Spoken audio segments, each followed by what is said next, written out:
lake and how we have been doing the data lake.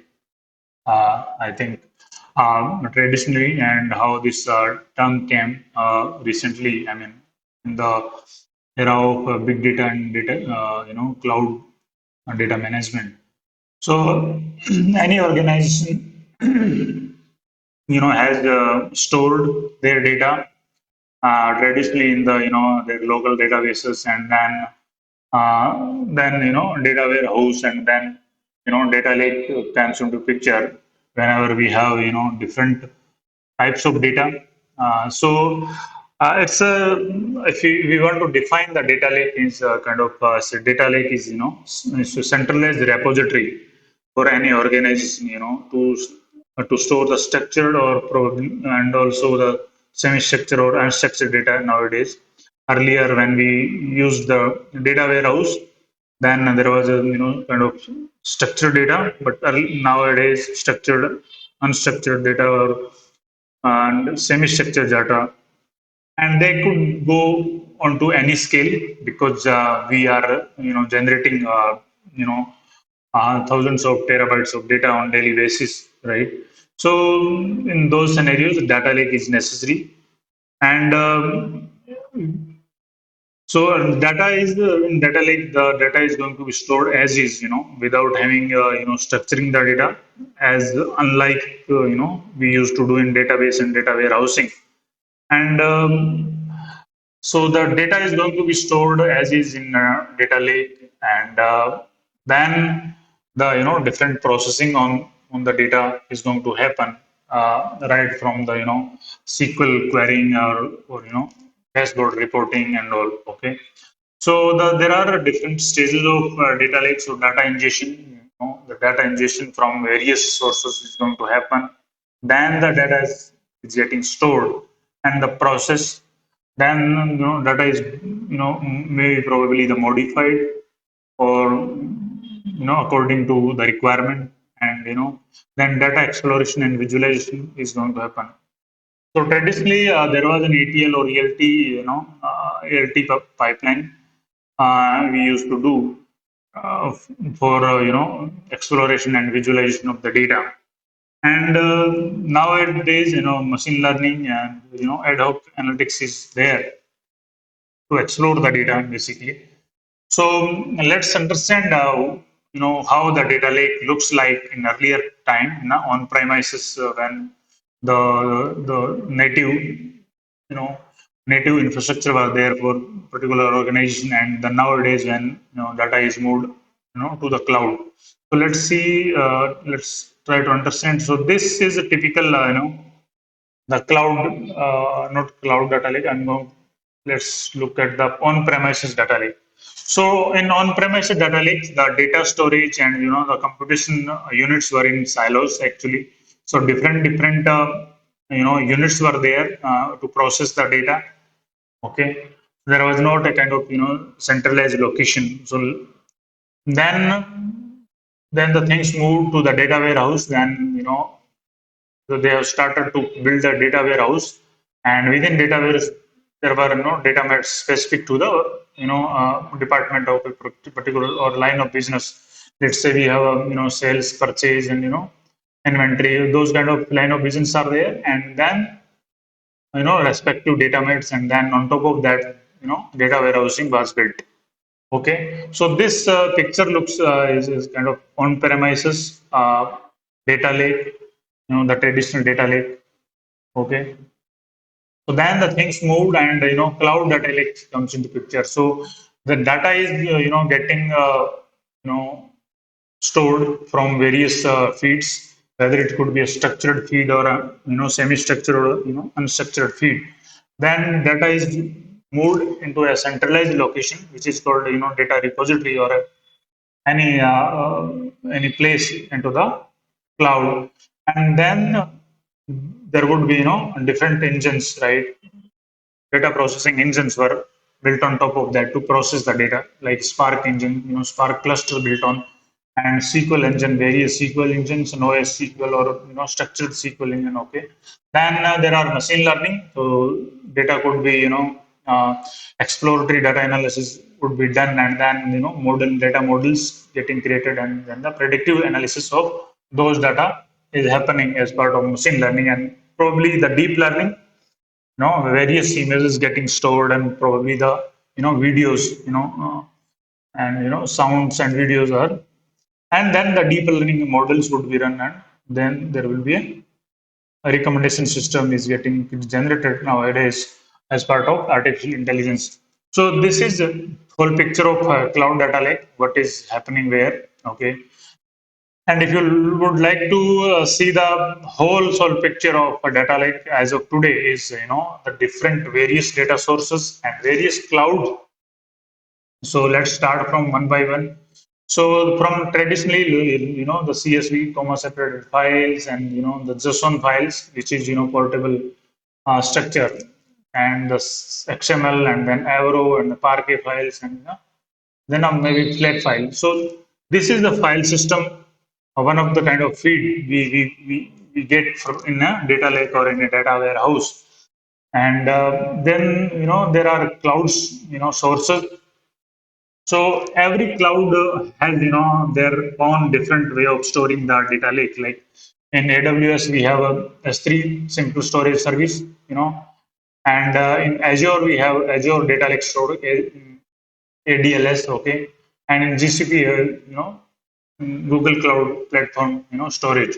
So they provide their own data storage place, object storage place, and the data lake is populated from different datas, like data from sensors, you know and data from Internet of Things, so devices, different devices, or from the mobile applications. Okay, and if you talk about social media, so lots of data is getting generated, and they are getting stored in your subscribe and like, and those share things are getting stored as part of data lake, on daily basis in background. Okay, and then there are audio and video files can be stored into the data lake, right?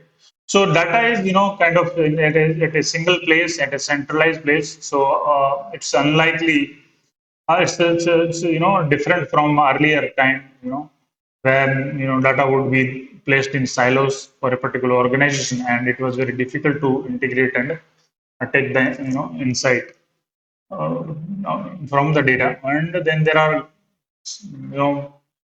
magnitude of kind of databases, SQL databases or NoSQL databases, right?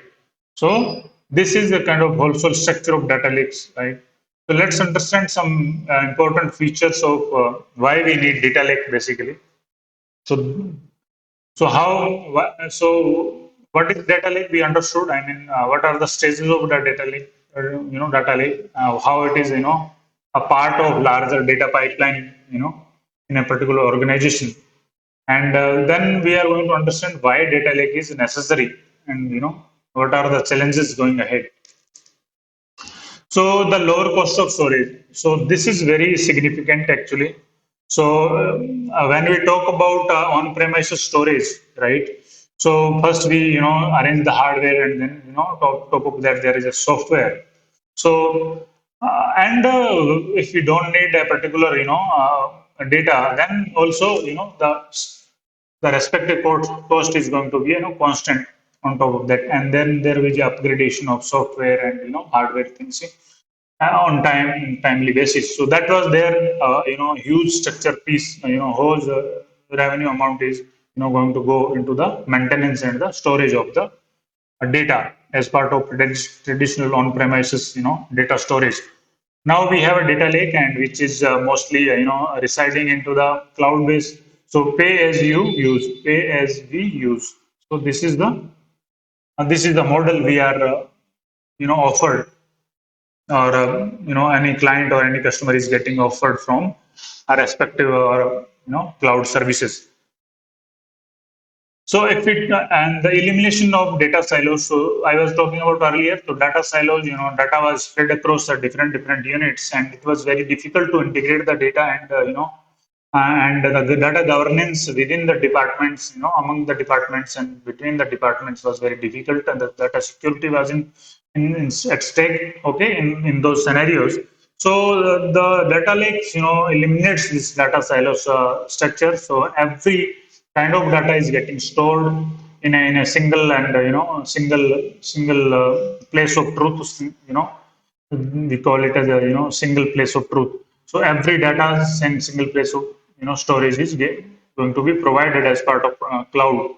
You know and there is a simplification of data management. So if we talk about data growth, so we don't have to take care of the hardware, to horizontal scale or vertical scalability of the disk or servers. So the cloud, respective cloud vendor is going to give the best of scalability and the durability of the data. So the durability at the magnitude of 911, 11 nines basically. So if you talk about in terms of the number of years, so in 1000 years there would be a loss of 1 byte data. If you talk about 11 9 durability, then there will be a chances of losing of the data in 1000 years, 1 byte of data. So that kind of durability we are going to get in cloud environments. So data is going to be very secure and safe in cloud, and the scalability, as it's on its very very important, and it's very easy to scale.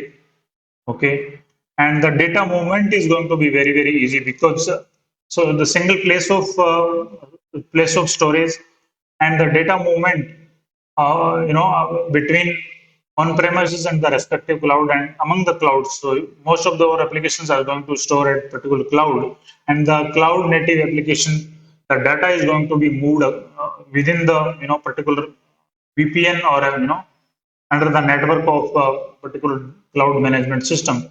So data movement is very very fast and easier as compared to on-premises things. Okay, the different kind of things, data glue and data crawling mechanism and cataloging and indexing. These are the concepts which are used as a data management. Okay, and the computation, and one more important concept is like the separation of data storage and computation. So if you separate in traditional systems, that whenever we have to upgrade the system, the horizontal scaling, right, we used to do. So the storage and also the compute power is we had to add, right? So if you adding one CPU, then the storage is also going to come with it, and also the CPU cycles, right? So the computation and storage. So here we have storage and computation is separated.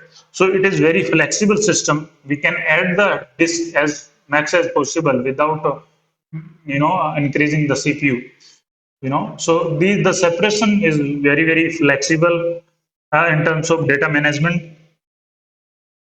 you know and and if you talk about computation on top of that data storage, so we can think of any Spark engine or any SQL RDBMS engine can be running, which is as part of cloud system, which is running as kind of 1 hour, and then it can be shut down, and we are not going to be charged for that shutdown period or a inactive period. So that this is also enhances, or I mean it lowers our budget in terms of cost. Okay, and then we have improved security and governance. So there are multiple layers of security on data on rest or data on motion. So there are multiple layers of security in every cloud. So if you talk about AWS in specific, so there are if you talk about S3 bucket, then bucket policies are in place to secure the data encryption, KMS services, and then the data data access to different user is governed by identity and access management role. So the data governance and security is kind of offered very It's easy to believe. I mean, that data is going to be very secure, on those, different layers of security. Okay, and then for scalability and durability that we already talked about. So, as a client of any vendor, cloud vendor, we are not least concerned about the scalability and durability, right? So because it offers those things automatically. Okay, and going forward, the challenges are going to come in data lake as only the security. So because the data is going to be placed on a cloud environment, and this kind of public environments, and we have to make sure that the security is, you know security thing is established very strictly, and there should not be any data hack. So this is going to be challenging because lots and lots of applications and lots of people are moving onto the cloud, and so the security of the data is very important. This is the one challenges we can see. Otherwise, but at the same time, there are different layer of security in every in each and every cloud system. So yeah, we are going to store the data in data lake. So this is all about data lake. Thank you so much.